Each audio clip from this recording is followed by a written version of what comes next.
मई 2025 में police commissioner Gehlot साहब के पास डायमंड्स के कुछ व्यापारी आए थे, कुछ जो विक्रेताज हैं वो आए थे और डायमंड के सेलर्स की कंप्लेंट थी कि महंत एलएलपी और रसेस ज्वेल्स एलएलपी, ये दो कंपनी के जो भागीदार हैं, जितेंद्र भाई, रौनक भाई, कौशिक भाई, ऐसे अलग अलग जो इसके पार्टनर्स, इन्होंने कुल मिला के 20 से ज़्यादा जो डायमंड के जो सेलर्स हैं उनसे 8 करोड़ 20 लाख से ऊपर की कीमत के डायमंड, नेचुरल डायमंड, इनसे ज्वेलरीज बनाने के लिए इनसे खरीदे थे। और जब पेमेंट की बात आई तो ये दोनों कंपनी के सारे लोग भाग गए थे। मई 2025 में इसके सिलसिले में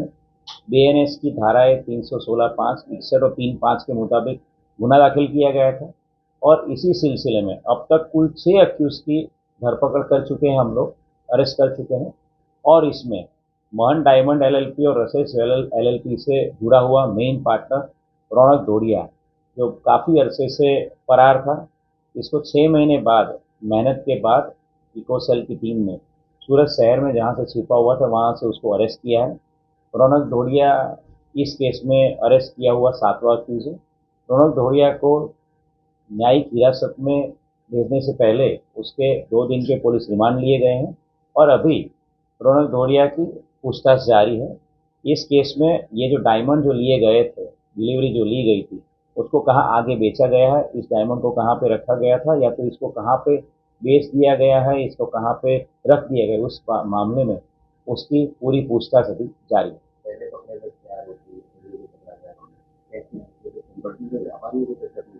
ये रसेसवेल एलएलपी और महंत डायमंड एलएलपी इनिशियली छोटे छोटे नेचुरल डायमंड्स के ऑर्डर्स करते थे और एक बार 2-3 व्यापारियों के साथ बिजनेस करने के बाद उनके रेफरेंस से धीरे धीरे ये अपनी जो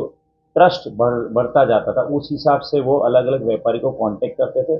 छोटे डायमंड की डिलीवरी के बाद वो तुरंत पेमेंट कर देते थे। इस तरह से जब उनको लगा कि सभी व्यापारियों को हमारे ऊपर विश्वास है और हम लोग ज्वेलरी बनाते उसमें नेचुरल डायमंड यूज़ करते, ये ट्रस्ट उन्होंने सभी डायमंड के व्यापारियों को दिलवाया था। और जब उनको लगा कि एक साथ 20-25 डायमंड के व्यापारियों को हम एक साथ एक ही दिन में एक एक हफ्ते में ऑर्डर कर देते हैं और जैसे ही ऑर्डर की डिलीवरी होती हम लोग ये दोनों कंपनियां बंद करके भाग जाएंगे, ये पूरा प्लान कर रखा था उन्होंने। और उसी के मुताबिक इन्होंने दोनों कंपनियां एस्टेब्लिश करी अंडर पार्टनरशिप और फिर दोनों कंपनियों के थ्रू इन्होंने 8 करोड़ से ज़्यादा कीमत के डायमंड इन अलग अलग डायमंड सेलर से खरीदे। अभी इसमें हम लोग इंट्रोगेशन हमारा रौनक धोड़िया का जारी है। इस केस में अब तक 7 अक्यूज की अरेस्ट हो चुके हैं और जिस तरह मैंने बताया, रौनक धोड़िया के पास से ये जो डायमंड है कहीं पे और डिलीवर हुए या तो कहीं खरीदे गए, इसमें हम लोग पूरी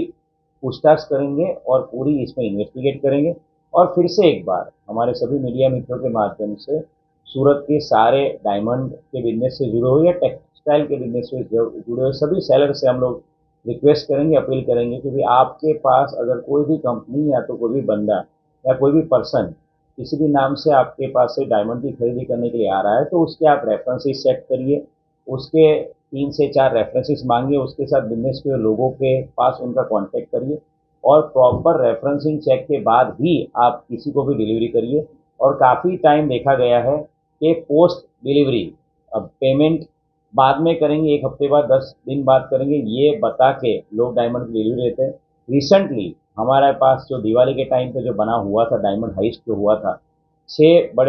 करोड़ से ज़्यादा कीमत के डायमंड दुबई डिलीवर करवा ली, उसमें भी अमेरिकन नंबर यूज़ करके